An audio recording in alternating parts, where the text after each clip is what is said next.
UP PCS 2023 Hindi के कुछ प्रश्न हैं जो आगे एग्ज़ाम दे रहे हैं उनके लिए बहुत हेल्पफुल रहेगा अगर ये देख लेंगे तो। पहला है, जिलाधिकारी ने सबको उपस्थित रहने का निर्देश दिया है में कौन सा वाच्य है? तो इसमें होगा कर्तव्यवाच्य। अधोलिखित में से शुद्ध वर्तनी वाला शब्द है तो बाजार, ऑप्शन सी। इनमें से विलोम शब्द का सही युग्म है तो बाकी इसमें गलत है सब, सी वाला सही है, अकुंचन प्रसारण।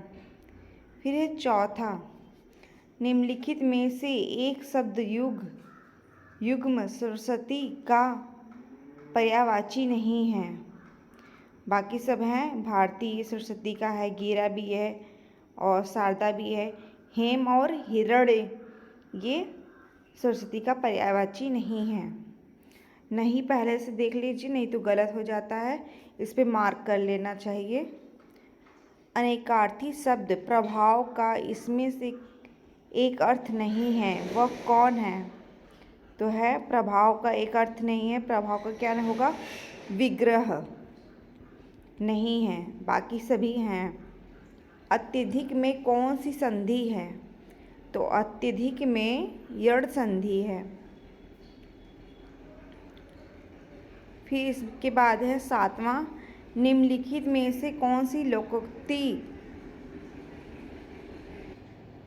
लाक्षणिक अर्थ सहित सही है? तो उत्तर होगा टके का सेब सब खेल है, यानी पैसा सब कुछ करता है, ऑप्शन डी। इसके बाद आठवां है, जिन शब्दों से काम का करना या होना पाया जाए उन्हें क्या कहा जाएगा? क्रिया कहते हैं। फिर है नौवां, निम्नलिखित शब्दों में से वह वाक्य चुनिए जिसमें सार्वनामिक विशेषण का प्रयोग किया गया है। तो इसका उत्तर होगा कोई आदमी आ रहा है। फिर 10वां है, इनमें से कौन सा तद्भव है? तो तद्भव है इसमें से आँख। फिर 11वां है, ऑप्शन बी है। 11वां है, निम्नलिखित में से सही विराम चिन्ह से युक्त वाक्य का चुनाव कीजिए। तो इसका होगा ऑप्शन बी, सुनो सुनो वह गा रही है।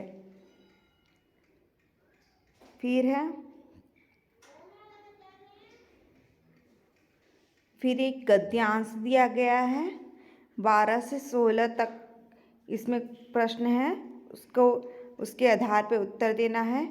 तो पहले गद्यांश हम पढ़ लेते हैं। हर एक राष्ट्र अपनी संस्कृति के बल पर ही प्रगति करता है।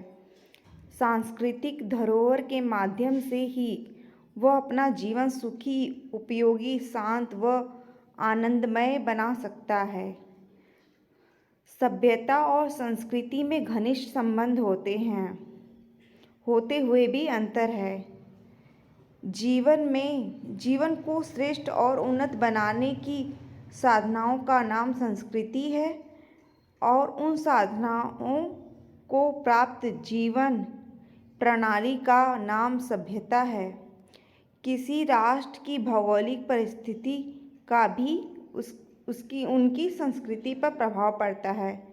गद्यांश को करने से पहले इसका क्वेश्चन देख लेना चाहिए कि किस तरह का पूछा है, फिर उसके हिसाब से ढूंढना चाहिए तो जल्दी मिल जाता है।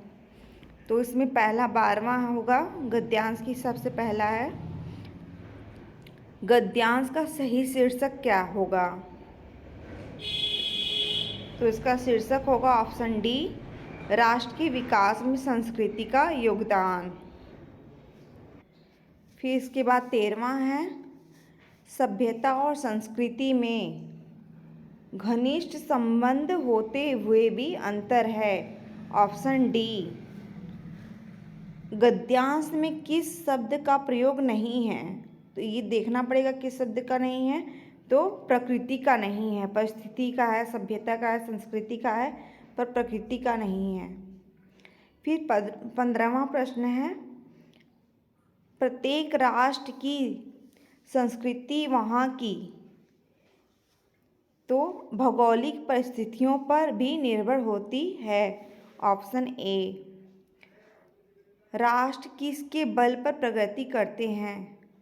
तो उत्तर होगा संस्कृति के बल पर। Option A. फिर है 17वां प्रश्न है, विसर्ग का उच्चारण स्थान। तो ये विसर्ग का उच्चारण स्थान होगा, इसका ऑप्शन होगा डी, कंठ। घोंघा वसंत मुहावरे का अर्थ है, यानी मूर्ख। लोधांती इनमें से किस बोली की उपभाषा के अंतर्गत आती है?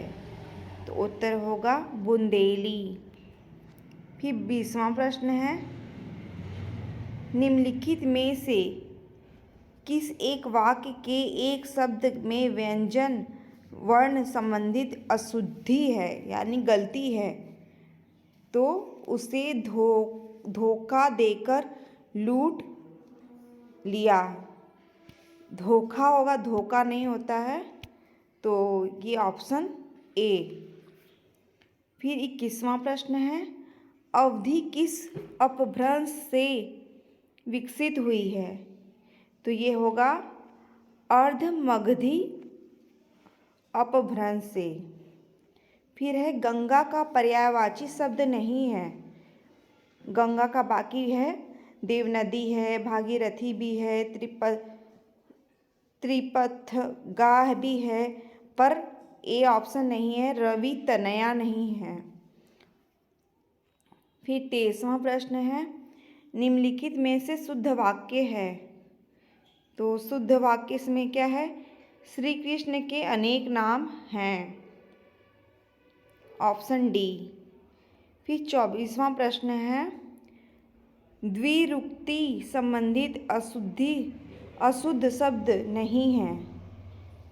तो होगा इसका ऑप्शन बी, अच्छी संगति। फिर है 25वां प्रश्न, निम्नलिखित में से कौन सा शब्द तत्सम नहीं है? तो है खार। वीडियो पसंद आए तो लाइक, शेयर और सब्सक्राइब करें।